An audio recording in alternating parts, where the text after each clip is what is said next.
Hi, I'm Michelle Begue with a look at what's happening in Latin America now. But first, our news trivia. The Princess of Japan is on an official 6-day visit to which Latin American country? We'll have the answer later.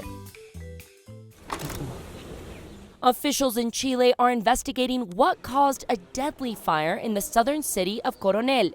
The fire killed 14 people, all of them migrants from Venezuela. 8 of them were children. The city of Coronel, close to Concepcion, is experiencing an apparent increase in housing construction on unauthorized land. That land is vulnerable to forest fires.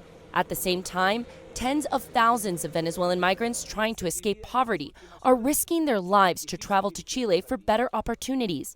Officials say this fire could have been caused by a heating unit that overheated.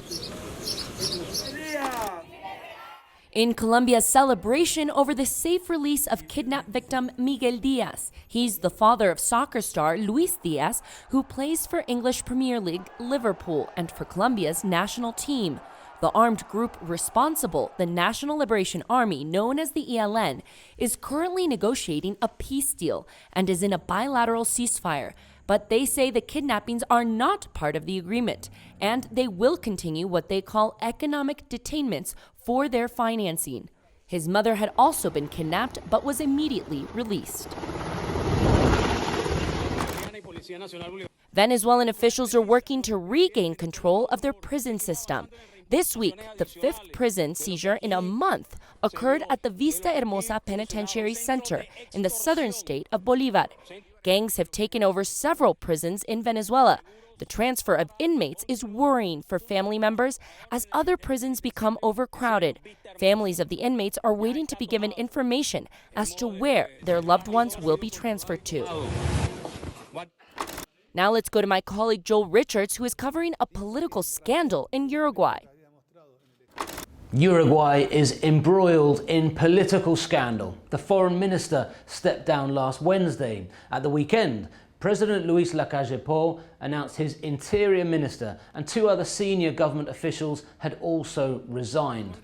This is the fallout, so far, of the so-called Marcet case, in which the internationally wanted drug trafficking suspect Sebastián Marcet received a Uruguayan passport. This is while he was detained in the United Arab Emirates. Marcet was in custody for travelling on a false Paraguayan passport. The new Uruguayan passport he received while in jail enabled him to be released, and he has been on the run ever since. 32-year-old Marcet is known by names such as the Man of 1,000 Faces. This is for his ability to avoid the authorities. He's the alleged founder and leader of the PCU, Spanish initials for the first Uruguayan cartel. He reportedly has those initials tattooed on his right hand. Marcet is wanted in Uruguay, Paraguay, Bolivia, Europe and the United States, all on drug charges. He's identified as the organizer of shipments of more than 16 tons of cocaine to Europe. And Colombia President Gustavo Petro accused him directly of the murder of the Paraguayan organized crime prosecutor Marcelo Pecci in May of last year. Marcet evaded capture by more than 2,000 police officers in Bolivia in July of this year, and he remains a fugitive.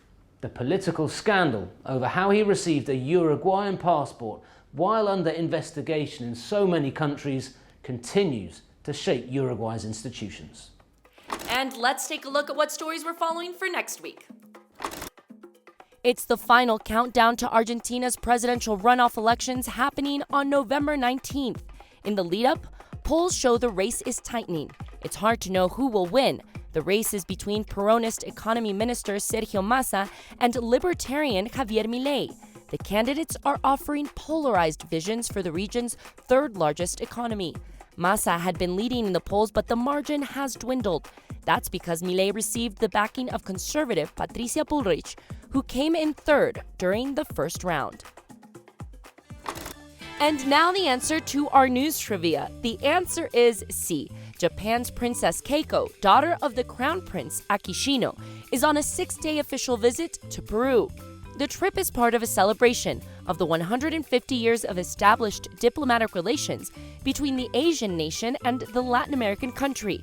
Did you know that Peru has the second largest ethnic Japanese population in South America after Brazil? Japan's influence has had a significant impact on the culture, especially when it comes to Peru's delicious cuisine. That's it for this week. We'll see you again soon on Latin America Now.